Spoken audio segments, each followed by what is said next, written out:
The following podcast may be disturbing to those who support hatred, terrorism, anti-Semitism, and discrimination. Viewer discretion is advised. Well,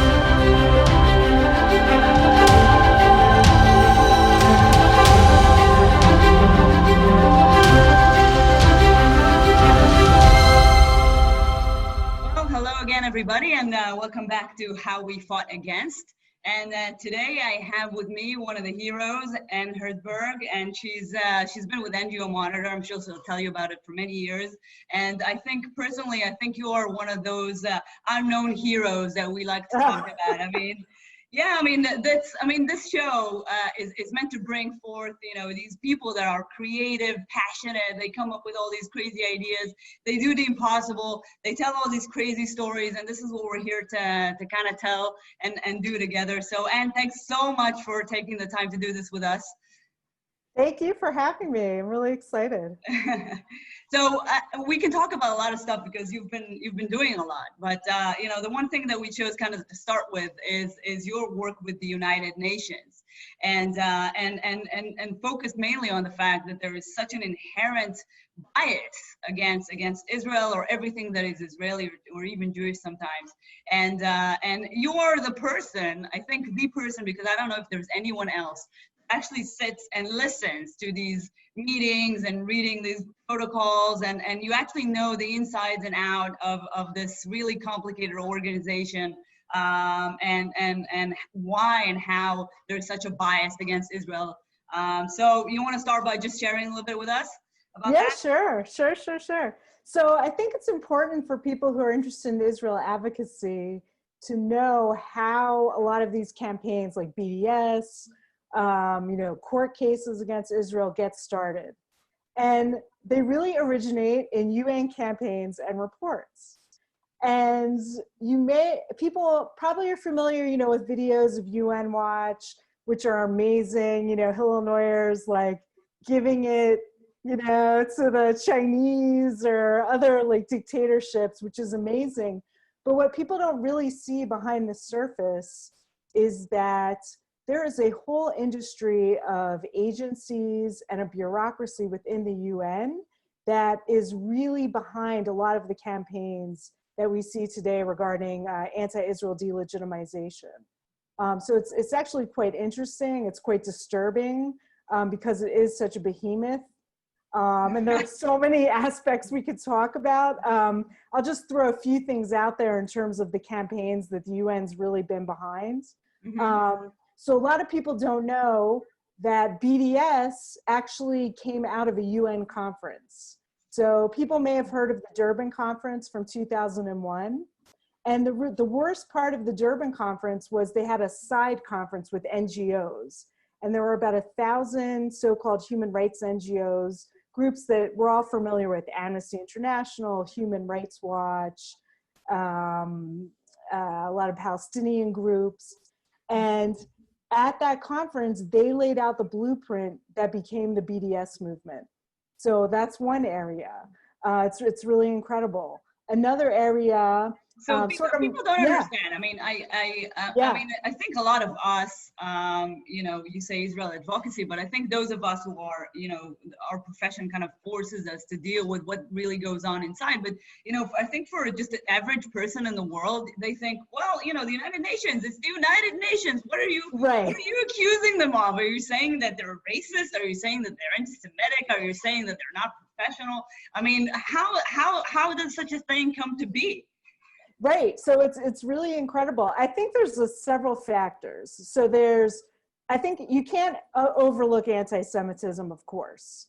Also, things that may get voted on by adopted by the UN generally start with nation states. And at the UN, the way it works is you have a monopoly of Islamic countries or countries that are very antithetical to the interests of Israel. A lot of times they go after Israel to really get at the United States. So you have that aspect to it. But the thing that a lot of people don't realize is the influence that a lot of NGOs have at the UN. And that's really the reason, from NGO Monitor that we're so active there, because NGOs have privileged access at the UN. They drive the agenda. in a lot of the forums. They help in appointing people to committees. And then the other sort of, I guess, secret unknown fact that people don't really understand is almost every UN report is just a compilation of NGO reports. Almost all UN bodies, not even just, we're talking about Israel, though it's particularly acute with Israel, almost every UN body doesn't have the capability to write a report.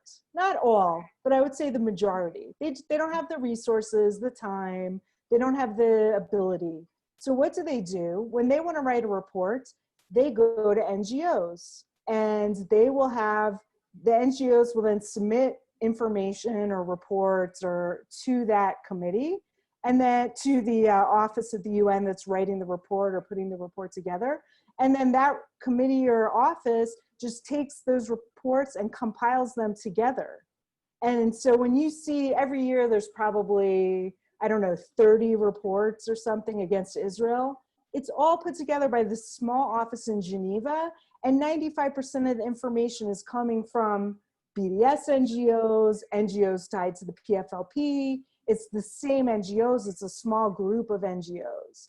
So and we need to understand that, I mean, this, you know, my organization prepares report and your organization prepares report. So my organization, for example, in addition to hundreds of volunteers, we also have, we have a small staff of like 6 or 7. So we can't do 30 reports a year.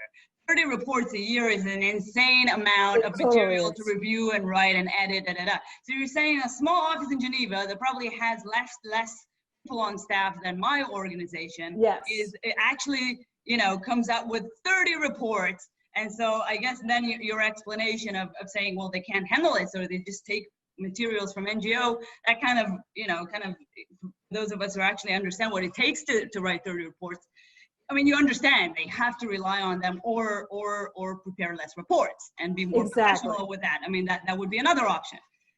Exactly. And another thing that they do, sort of where Israel's unique within the UN system, so there's several committees just devoted to Israel that you do not find in any other country.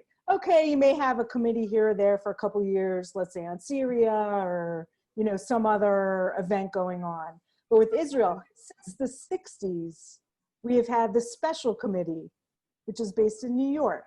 We have the Division of Palestinian Rights. And within that Division of Palestinian Rights, which is the only UN agency devoted to a single people, you have something called the Committee on the Inalienable Rights of the Palestinian People. Within that, there's a whole sector of people also that are working to do like anti-Israel propaganda 24/7. Then you also have, you know, UNRWA, which people are familiar with. And then within Geneva, you have this very small office of about 4 people. And then on top of that, the Human Rights Council appoints what they call a special rapporteur for the Palestinians. And he has a biased mandate only to look at supposed violations by Israel. And typically, I can think of only one person since this position started, is a complete demagogue, anti-Israel activist. So they will not appoint, you know, a reasonable person, an objective person who's prepared to look at the situation. These are very motivated anti-Israel people. And today, these same people who have been in that position are the people leading BDS, are leading the International Criminal Court, are leading what we call the BDS blacklist, all of these initiatives. So the whole infrastructure there that really supports, you know, anti-Israel campaigns. So that people understand, like, you know, for example, a few months ago, you know, China made a move on Hong Kong, and there was, you know, it's almost bordered on invasion, and there were violent arrests and stuff. Was there a special committee or rapporteur or whatever you want to call it that was established to deal with that? Exactly, no. Because it's crazy, and because China wields tremendous influence, it's kind of strange. I can't really figure out what the appeal is of China. I mean, I guess now they have some money they're throwing around, particularly in Africa, but they have tremendous influence. I think also when you look like, but there are a lot of examples. I mean, you know, you can open the newspaper. Was there Russia. anything done on Iran and the, the Yeah, hundreds of arrests? Was there anything done, with the Kurds? Was there anything done with yeah. other of these situations? So I guess you come back to the same answer every time. Most of the time, nothing is done, and 30 reports are issued on Israel. Am I understanding that correctly? Yeah, it's, Yeah. I don't have the exact numbers at my fingertips, but it's Yeah. disproportionately devoted that way. I think the other thing that's really important, and when a lot of the, like I said before, a lot of the agenda is driven by NGOs also. Mm-hmm. And so when you're so NGO Monitor does have status at the UN. It is not easy to get. We got very lucky. It's a long story about how we got it. But if you have status at the UN, you get more influence. And then there are some NGOs like Human Rights Watch, Amnesty, they get to go to secret meetings with the UN officials. They get all of this extra influence that other NGOs are not allowed to get. But even to become an NGO that is accredited to the UN, in and of itself is a problem, because countries like China, Russia, the Arab countries will block almost any pro-democracy, pro-women, pro-Israel Jewish organization that's trying to become accredited to the UN. And so that also perpetuates the bias, because any Palestinian NGO that wants to join the UN is going to pretty much be, I only know of one case, and that's because their terror ties were so overt, they didn't get accepted. But pretty much any Palestinian NGO automatically is going to get in. So you have the situation like when I've been, let's say, at the Human Rights Council, so there's one day devoted to bashing Israel every time the council meets. 80 NGOs will line up to speak out against Israel. Sri Lankan, Africa, from all of these countries, they don't know anything about the conflict here, but they're all talking about it. And then let's say you have a debate on Ukraine, 8 NGOs will sign up. So it just shows the disparity. People are very motivated there to go after Israel.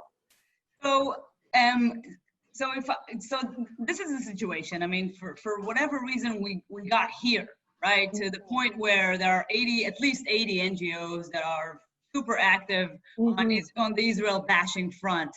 And then maybe 2 or 3, I don't know, something that you can say, an Israeli advocacy type of group, NGO Monitor, and then UN Watch, and maybe another one. So this is completely disproportionate, obviously. So what can be done? What are you guys doing? Because I know that you are really, you're like a pain in there, what. And as far as I understand, they've been trying to harass you and stalk you and surveil you, and right? So it's ridiculous. I mean, I've had so many crazy things happen there when I've been there in Geneva. But the main thing, which I can talk about a couple of those, I would say the main thing of our strategy is, and I think definitely. I think it's a good anecdote. Tell us. So I'll tell one. Yeah, I'll just tell you that one story. time we got hacked. My website got hacked, and everyone were so upset because they the server went down, everything went down, and I was just celebrating. I was like, all right, great. So now we are important enough, for these organizations to really, take the time, the resources to hack us. So that's my approach. Anyway, tell us the anecdote. Yeah, so it was so funny. So there was EU-funded NGO. I won't name them, but the very anti-Israel, really anti-Semitic, anti-Semitic cartoons on their website, nasty group. So they were doing an event at the Human Rights Council, and I went down there to sit in on their event because I like to keep tabs on what these groups are doing. And they had this massive food spread, in front of their event, fancy cakes and sandwiches. And it's not cheap because sometimes we'll have food, but we can't afford to have, a massive lunch at our thing. So I went up to the woman in charge of this NGO and I said, oh, I guess, EU money pays for a lot of food. And then, so she says back to me, well, I'd offer you some, but it isn't kosher. I'm just it's just that kind of stuff, picking all the time, you know, like making anti-Jewish like comments. I had another NGO representative once ask me if I had a magic, she asked me, oh, where's your magical hat? Oh, wow. And I said, well, what are you talking about? And she said, well, I've heard all Jews have magical hats. Where's mine? So can I see your magical? Okay. Wow. I don't know what, I mean, maybe she meant, you know, a yarmulke or something. Like, I have no idea. I don't know. Maybe she meant it's like a magical hat that hides your horns. Right. So, exactly. you know, Exactly. I mean, so it's like, it's that kind of stuff all the time that's going on. Yeah. I mean, it's intense. It's intense. Yeah.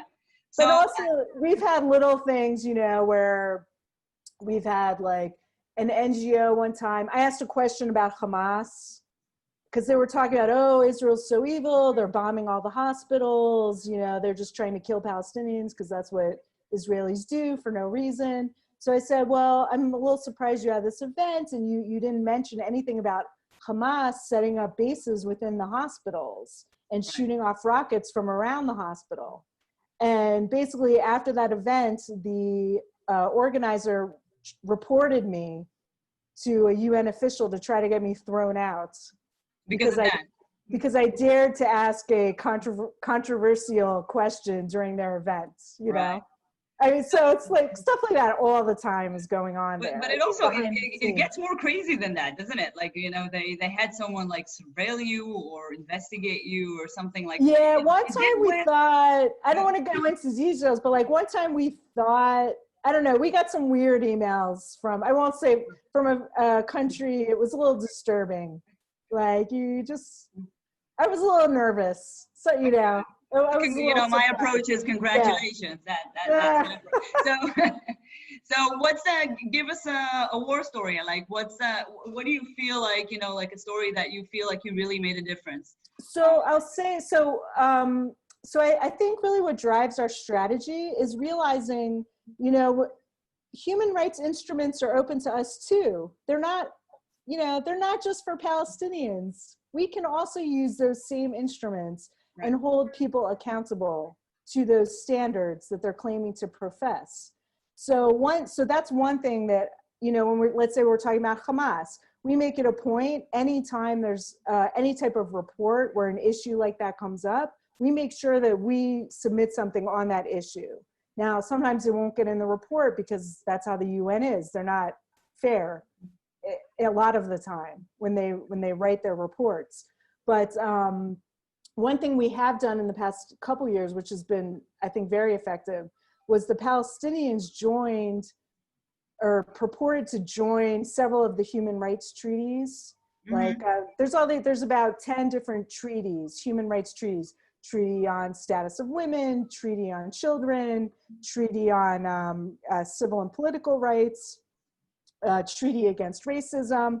So the Palestinians have joined these treaties. And what we decided to do was, you know what, all of these NGOs go to the sessions on Israel, you know, to say things about Israel. A lot of the things are not true. The treaty bodies don't verify that information. Well, guess what? Now we're going to be doing that to the Palestinians. You want to be part of this game? Well, we're going to hold you to it. So the last year was, let's say, there were two treaty bodies that met, once in July, one in, I think it was December, talking about the Palestinians. And we made sure the issue of Palestinian treatment of children got on the agenda.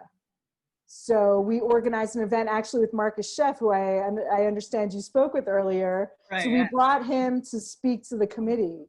And we gave them lots of information on Palestinian use of children, you know, as child soldiers, essentially. Now, it's interesting that one of the committees tried to suppress our reports. They refused to post it on the website of the UN because they don't want this information being public because it goes against the narrative. Yeah, they want to censor the narrative. They want to censor the facts in order to promote their narrative. So, but in the end, we did force the committee because of that to confront the Palestinians. And when the Palestinians, of course, they always resort to it's the occupation, So, how can we be held accountable? The treaty body actually said, the head of that said, we're not talking about that here. This isn't about Israel, this is about you. And I think that if we had not been there, that wouldn't have happened. I think they would have skated through the process. So I think that's just one area, where we've tried to really make a difference. It's really hard in the UN, but I do think with little steps like that, even if it's not going to completely change things, it does have an impact. Yeah. So I understand that, it's not enough to, to have good relationships with people inside the committee and share professional knowledge or reports. It then goes to someone above them for editing or making sure it kind of goes with the party line or something like that. And then they take out stuff that doesn't suit the narrative. Is that what happens? Yeah, exactly. So there are definitely, there are rules, so I think if you were hired, like if you're not really hired, a lot of these positions are volunteer, but let's say you're appointed to one of these positions, like the special rapporteur or something. And let's say instead of the ones they usually have, you're really honest about it. You want to do a fair job, So in addition to looking at things that the Israeli government might be doing, you also want to look at other issues. Like let's say you do want to write about Hamas. You probably won't be able to write what you want because it does go to these other committees that look at it, the terminology. So I don't have concrete evidence of this, but it would not surprise me. I don't think you could write something that Gaza was not occupied. I think that if you tried to put that in a report, the committee in charge of that would force you to take it out. And I have heard in other cases, similar issues, they have done that, where they have forced, the author did not want to write such didn't want to use such extreme rhetoric, and they rewrote the report essentially, so that it's, to essentially dilute what he was trying to say, so that definitely does happen. So it's disturbing. It's really disturbing. So let's try to, I like to end on a positive note anyway. I think, first of all, I think the minute, I think things are starting to change. I mean, they change very slowly. I think we were very late to the game. I think by the time that we kind of realized that there is, this type of warfare done against Jews and against the state of Israel, it was already so, the narrative was so rooted, in the media, in the United Nations, in these various countries. But I do think that, once we kind of said, collectively or individually, but all came together and said, we had enough of this. This is where we see the new battlefield, and we're going to try to fight it the best, as best as we can. So you see people like you, people like other people that we've had on the show, and many others, just making a difference. So it's enough if you just kind of, push, expose things slowly but surely, and we kind of, what I mean? And so that makes me very optimistic. And also, I think now that there's a difference when we see the peace, the peace that was signed between Israel and the UAE and Bahrain, of course, and we know other Arab countries are lining up. Hopefully, we'll see that in the next few days. What do you think? I mean, I am optimistic because I think my if you say, like, what I believe is that if we fight, we win. If we don't fight, we lose. Like it's as simple as that. This is why I'm doing that. Yeah, for sure. So what will be in the United Nations, in your opinion, if this type of, like a block that is just like anti-Israel Arab boycott, like, uncompromising block will now break or change or start shifting? What do you think will happen? What do you see happening? Well, so it's really interesting because next week is the debate on Israel. It was originally scheduled for Yom Kippur, but I think they realized they were going to have a big problem on their hands if they didn't switch the day. But so that will be fascinating to see, because normally when they have the day for Israel, every Arab country, Pakistan, Islamic country, Arab country, just says the nastiest. It's funny, at one meeting I went to, it was around the time of the 2014 Gaza war when they released the report. And there was a woman from the European Parliament there. So she's listening to the debate, and then she turns to me and she said, "Does anyone ever say anything nice about Israel here?" No, they don't. It was just very funny. Like, it was shocking even to her. You know, this is someone from the European Parliament. I'm sure this type of thing is not foreign to her, but, you know, even she was shocked by what goes on there. So, you know, they're just saying, so the debate is next week. So it'll be really interesting to see, like, do the countries of the Arab League all make statements, or what, you know, what will Saudi Arabia do? I don't know. Like, are they going to make a statement or not? It's going to be fascinating. I don't know. It could be they want to, you know, maybe they tell the Palestinians, oh, don't worry, we'll still support you and these types of things. But it'll be interesting. I don't know. So Yeah. it'll be usually in March is when they have the really big Israel bashing session. That's when they do all the resolutions. So I think that will really be telling, because then we'll see who's voting for the resolutions and what's proposed. You know, will they agree again to, like, let's say, you know, renew the blacklist? I don't know. They might not now, right? So, like, Hopefully. Well, we can only pray. So, right. So I mean, this might actually be a new dawn and a new day. I mean, this is a possibility. We're living at a tectonic shift of history. I mean, it might not happen in a day, but you know? And I would just say to people watching, you know, a lot of the things that go on there, you don't have to be accredited to the UN. Some of the things you do, you can't participate in the Human Rights Council if you're not accredited. But there are a lot of the committees that groups can submit information to. And so, you know, I'm happy if people want to contact me or contact you, and then you can contact me. And I'll be happy to also disseminate when there are opportunities for other groups to get involved. Because, you know, right now, like I was saying before, you know, it's 80 NGOs, and we're generally there's about 5 groups that are, you know, could be considered pro-Israel. So I try to find out once, you know, what it would take, for example, for my organization to be credited in the United Nations. So my conclusion was that it probably would be easier to climb up Mount Everest naked in the winter without equipment than to actually be eventually accredited in the United Nations. But I do agree with you, it's worth a shot, and if we're all going to try and fail, there's a statement there.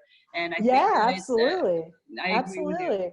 And even just, you know, next time, for instance, like the blacklist actually is a great example. You know, any NGO could submit information. When they were putting that list together, you know, it wasn't restricted just to accredited NGOs, you know, so any NGO could submit information to the UN to give them their point of view. And I do think if there is a critical mass, you know, because it's usually just us, you know, sometimes there's a couple other groups that put things in, you know, for these types of things, it really can make a difference, or at least it forces them to think about it before they act. So I do think there is room for people to participate, even if they can't, let's say, be at the Human Rights Council, make a speech or something, you know. There are other ways. So I'm going to put Anne, I'm going to put the link to NGO Monitor's website. If you want to give me any other links, we're going to put it right under here so that people have, you know, an easy access. And I think there's another lesson to be taught here, and that even if you see reports, documents, conclusions, resolutions coming from the United Nations, have a closer look. Who actually wrote it, and who, you know, who the report references over and over and over and over again, and these type of things. And I think most importantly, I mean, join us, make a change, right? I mean, that's absolutely, right? Absolutely. All right, Anne, thanks so much for joining me. This is great. You're great, and Shana Tova. Oh, likewise. Thank you. Okay. Okay.